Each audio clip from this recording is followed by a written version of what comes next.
The Stalin news देख रहे सभी दर्शकों का स्वागत है और मैं हूं आपके साथ श्वेता राणा। पेश हैं आज के मुख्य समाचार। सबसे पहले शुरुआत करते हैं पंजाब से। कोरोना के बढ़ते कहर के बीच अस्पतालों का बोझ कम करने के लिए पंजाब हरियाणा हाई कोर्ट ने हरियाणा, पंजाब व चंडीगढ़ के लोगों को घरों पर ऑक्सीजन उपलब्ध करवाने के आदेश दिए हैं। हाई कोर्ट ने केंद्र सरकार सहित पंजाब, हरियाणा और चंडीगढ़ प्रशासन को आदेश दिए हैं कि वे ऑक्सीजन का पूरा बंदोबस्त करें ताकि लोगों का बहुमूल्य जीवन बचाया जा सके।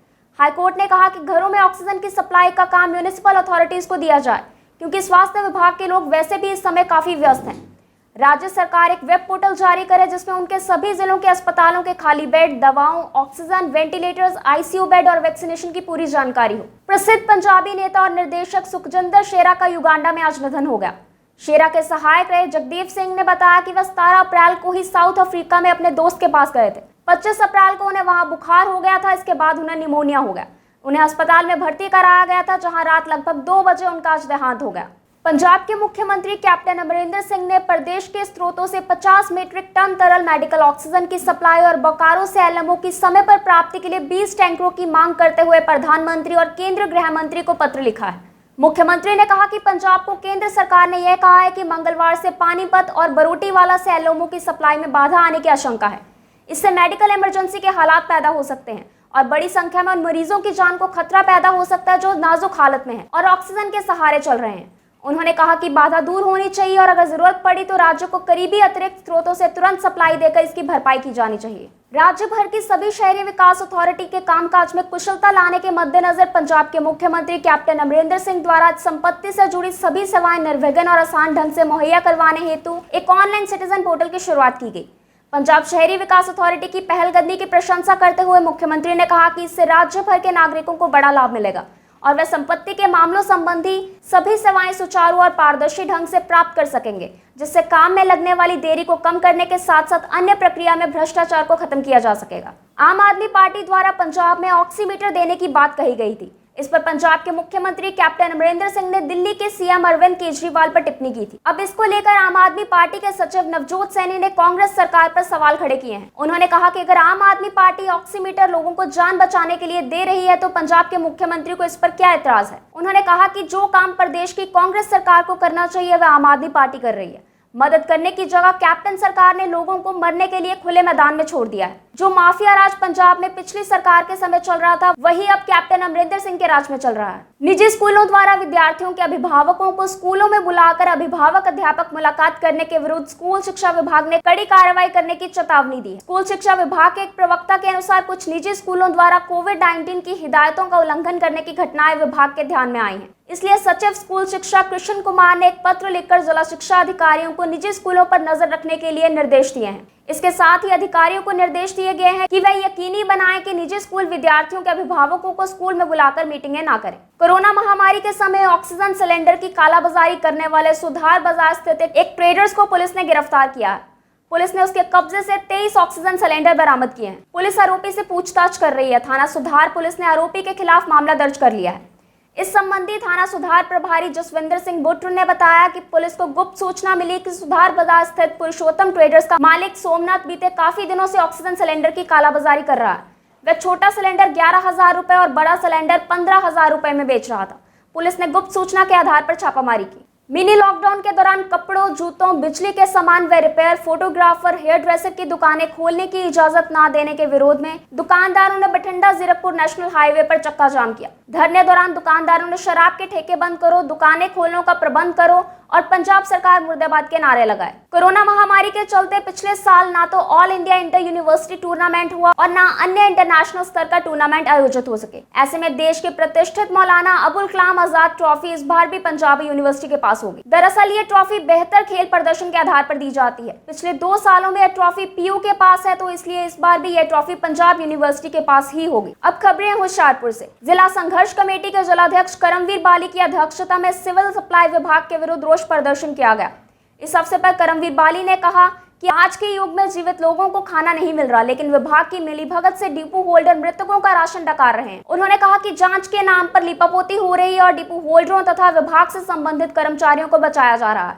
अगर गंभीरता से जांच की जाए तो कई डिपो होल्डर पकड़ में आ सकते हैं जिन्हें विभाग का आशीर्वाद प्राप्त है। करमवीर बाली ने कहा कि जब तक इंसाफ नहीं होता तब तक इंसाफ के लिए लड़ाई जारी रहेगी। डिप्टी कमिश्नर होशियारपुर अपनीत व्यास ने कहा कि इतिहास पोर्टल के माध्यम से जिला प्रशासन कोविड-19 के फैलाव को रोकने के लिए विशेष प्रयास कर रहा है।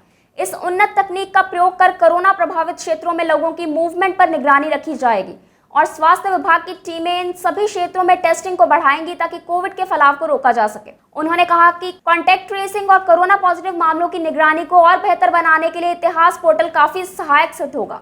पश्चिम बंगाल में टीएमसी के गुंडों द्वारा जीत के नशे में चूर होकर जिस तरह भाजपा कार्यकर्ताओं और दफ्तरों को निशाना बनाया जा रहा है, उसके खिलाफ देश भर में भाजपा द्वारा रोष प्रदर्शन किए गए। इसी कड़ी के तहत आज जिला होशियारपुर में जिलाध्यक्ष निपुण शर्मा के नेतृत्व में शहर के विभिन्न चौकों में भाजपा कार्यकर्ताओं ने 10-10 सदस्यों की टोलियां बनाकर ममता सरकार के खिलाफ रोष प्रदर्शन किया। जिलाध्यक्ष निपुण शर्मा ने कहा कि बंगाल में भाजपा कार्यकर्ताओं को इस तरह मारना एक साजिश के तहत किया गया शर्मनाक काम है। केंद्र सरकार को इस मामले में हस्तक्षेप करके तुरंत वहां राष्ट्रपति शासन लगाकर बंगाल को ममता बनर्जी की नफरत की आग से बचाना है। केंद्र सरकार को इस मामले में हस्तक्षेप करके तुरंत वहां राष्ट्रपति शासन लगाकर बंगाल को ममता बनर्जी की नफरत की आग से बचाना चाहिए। जिला पुलिस प्रमुख नवजोत सिंह माहल के निर्देशन पर कोरोना की दूसरी लहर के मद्देनजर लोगों को जागरूक करने के लिए विशेष मुहिम चलाई गई है, जिसके तहत पुलिस अधिकारियों द्वारा शहर के पार्षदों एवं गणमान्य लोगों के साथ बैठकें करके लोगों को समझाने संबंधी कदम उठाए जा रहे हैं। पुलिस द्वारा लोगों को बिना कार्य घर से ना निकलने की सलाह दी जा रही है ताकि वे कानूनी कार्रवाई से बचे रहें। इसी कड़ी के तहत डीएसपी गुरप्रीत सिंह, सतेंद्र कुमार, जसप्रीत सिंह व डीएसपी माधवी शर्मा की अगुवाई में पुलिस टीम ने अलग अलग जगहों पर नाके लगाकर लोगों को इस गंभीर स्थिति से अवगत करवाया।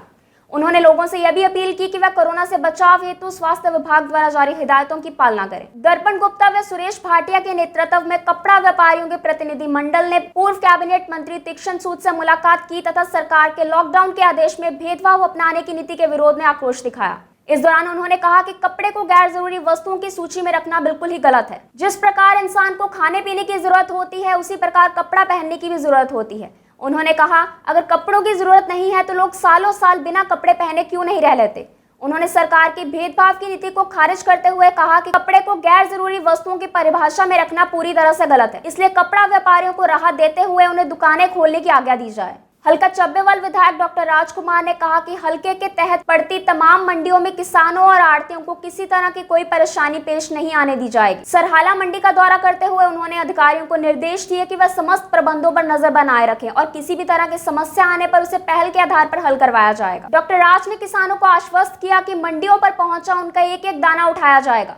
इस दौरान उन्होंने बारिश के कारण मंडी में किसी भी प्रकार के नुकसान न होने पर संतुष्टि भी जाहिर की। नगर सुधार ट्रस्ट होशियारपुर में अधिकारियों एवं कर्मियों को कोविड वैक्सीनेशन करवाने संबंधी विशेष कैंप का आयोजन चेयरमैन एडवोकेट राकेश मरवाहा की अगुवाई में करवाया गया। इस मौके पर जिला सेहत अधिकारी डॉक्टर लखवीर सिंह व उनकी टीम ने विशेष तौर से पहुंचकर वैक्सीनेशन की और सभी को कोरोना के प्रति जागरूक किया। इस अवसर पर चेयरमैन एडवोकेट मरवाहा ने बताया कि कैबिनेट मंत्री सुंदर श्याम अरोड़ा के निर्देशों पर लगाए गए इस कैंप में जहां कार्यालय के अधिकारियों एवं स्टाफ ने वैक्सीनेशन करवाई, वहीं अन्य लोगों ने भी इसका लाभ उठाया और कोरोना से बचाव हेतु टीका लगवाया। जिला सेहत अधिकारी डॉक्टर लखवीर सिंह व उनकी टीम का धन्यवाद करते हुए श्री मरवाहा ने कहा कि डॉक्टर लखवीर व इनके जैसे अन्य डॉक्टर व स्टाफ सदस्य जो दिन रात जनता की सेवा में तत्पर हैं, वही असली कोरोना वॉरियर्स है। भारत ज्ञान विज्ञान सम्मति की जिला इकाई द्वारा मिनी कहानी लेखक मंच पंजाब की पुस्तक मिट्टी दे जाए, जो कि किसानी जीवन के संघर्ष के साथ संबंधित मिनी कहानियों से संबंधित है, का विमोचन नाटककार अशोक पुरी, महेश कुमार बब्बा, गुरविंदर तरुण, गुरमेश सिंह, गुरमीत सिंह तथा संयुक्त किसान मोर्चे के नेताओं द्वारा किया गया।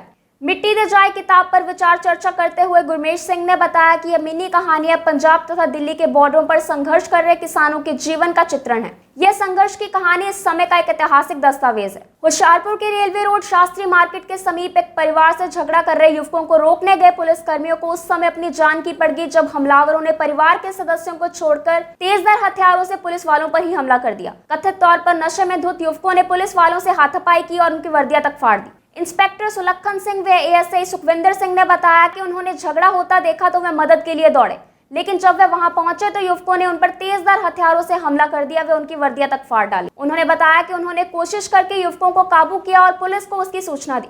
पुलिस ने मौके पर पहुंचकर युवकों को पकड़ा और सिटी थाने ले गए। पता चला है कि युवक कथित तौर पर नशे की हालत में लग रहे थे और खबर लिखे जाने तक मामला दर्ज किए जाने संबंधी युवकों पर कार्रवाई की जा रही थी। प्रदेश में कोरोना महामारी के बढ़ते प्रकोप को देखते हुए सरकार द्वारा विद्यार्थियों के स्कूलों में आने पर पाबंदी लगाई गई है। इस दौरान अध्यापकों द्वारा बच्चों को ऑनलाइन पढ़ाई करवाई जा रही है। बच्चों की पढ़ाई को और प्रभावशाली बनाने के लिए सरकार ने डीडी पंजाबी चैनल पर ऑनलाइन कक्षाएं करवाने को मंजूरी दी थी, जिसके तहत आज से चैनल पर पढ़ाई शुरू हो गई है। होशियारपुर जिला शिक्षा अधिकारी गुरशरण सिंह व संजीव गौतम तथा स्कूल शिक्षा सुधार टीम के इंचार्ज प्रिंसिपल शैलेंद्र ठाकुर के अलावा अन्य अधिकारियों ने बताया कि शिक्षा सचिव कृष्ण कुमार की अगुवाई एवं देखरेख में डीडी पंजाबी चैनल पर अलग अलग कक्षाओं की कक्षाएं शुरू हो गई हैं, जिनका बच्चों को अधिक से अधिक लाभ उठाना चाहिए। अब खबरें देश विदेश व पड़ोसी राज्य से।